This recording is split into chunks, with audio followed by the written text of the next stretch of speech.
I've long since retired, my son's moved away. I called him up just the other day. I said I'd like to see you if you don't mind. He said I'd love to, Dad, if I could find the time. You see, my new job's a hassle and the kids have flu, but it's sure nice talking to you, Dad. It's been sure nice talking to you.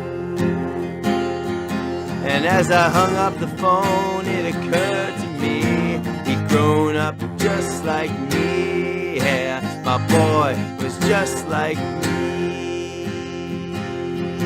And the cat's in the cradle and the silver spoon, the little boy blue and the man on the moon. But when you're coming home, son, I don't know when, but we'll get together then. Yeah, you know we'll have a good time then. That song depresses me, makes me weepy every time I hear it, man. Men, dads out there, do you hear the words of this song?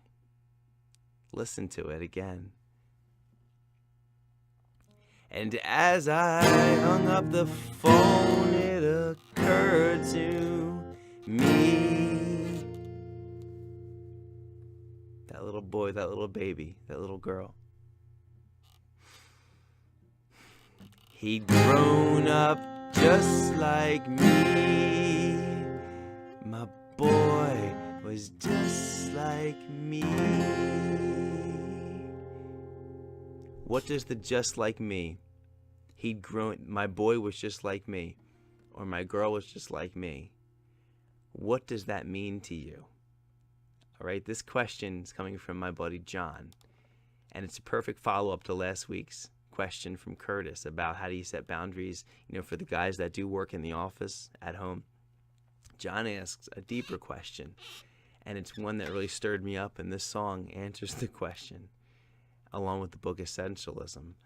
He asked the question, if you have so many projects you want to do, and they're all great projects, and they can make your family a lot of wealth because you're just such a hard-driving entrepreneur, but then you're losing the balance with your kids. Like, where do you find the balance? What do? Do you pursue the multiple businesses and all these different avenues and projects that can make your family generational wealth? Amen? Or do you go outside and have a catch with your son? I mean, how do you do it? Like, one, you can see the tangible return, ROI. The other one, what's the ROI? Okay, I can tell you what the opposite of ROI is. It's this song. Okay, this song is the opposite. If your boy grows up just like you, in this case, this kid, he wants to see his son. Okay, go look at the words. I'm gonna go up in the lyrics a little higher up in the song. This is crazy. My son turned 10. I'll sing it, it's better. My son turned 10 just the other day. He said, oops. He said, thanks for the ball, Dad, come on, let's play. Can you teach me to throw? I said, not today. I've got a lot to do, he said. That's okay. That sucks. And as he walked away, he put a smile, but it never, oops, that's wrong, dimmed. He said, I'm gonna be like him. I'm gonna be like him. The boy, your son, your daughter, is gonna copy everything you do. Generational wealth is awesome. But what about generational disconnection?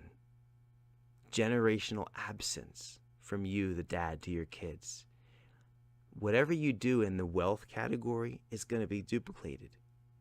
And whatever you do in the connection and the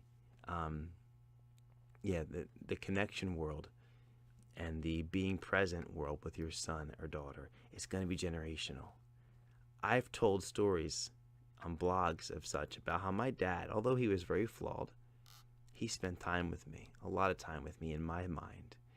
And the time he spent was such amazing memories that I've taken those memories and I've taken that and copied it to my own kids. And I know my boys, my daughter, will copy that to theirs. You could be a poor man working at a fast food place, a poor man, but be so rich in your relationships with your kids that it generationally goes down. And you can be so rich that it goes generationally down, but the relationships aren't there. So how do you balance ROI? Think of everything you do. Your boy, at the end of the song, he said, my boy was just like me. My boy was just like me. So who do you want to be, Dad? Who do you want to be? So, John, my answer to your question is be an essentialist, man. It's essential to create wealth. I'm doing it with you. We're friends. And I know what you're working on. It's awesome. But also be an essentialist in the area of relationships and connection. I know that you are. But balance them. You can't see the money coming, or you can't see the money coming from the kid part. But generationally, look at ROI generationally, okay? 3 generations down, you're going to have taught entrepreneurship to your kids, right? By them watching you. But you may have taught them that it's more important than spending time with their family.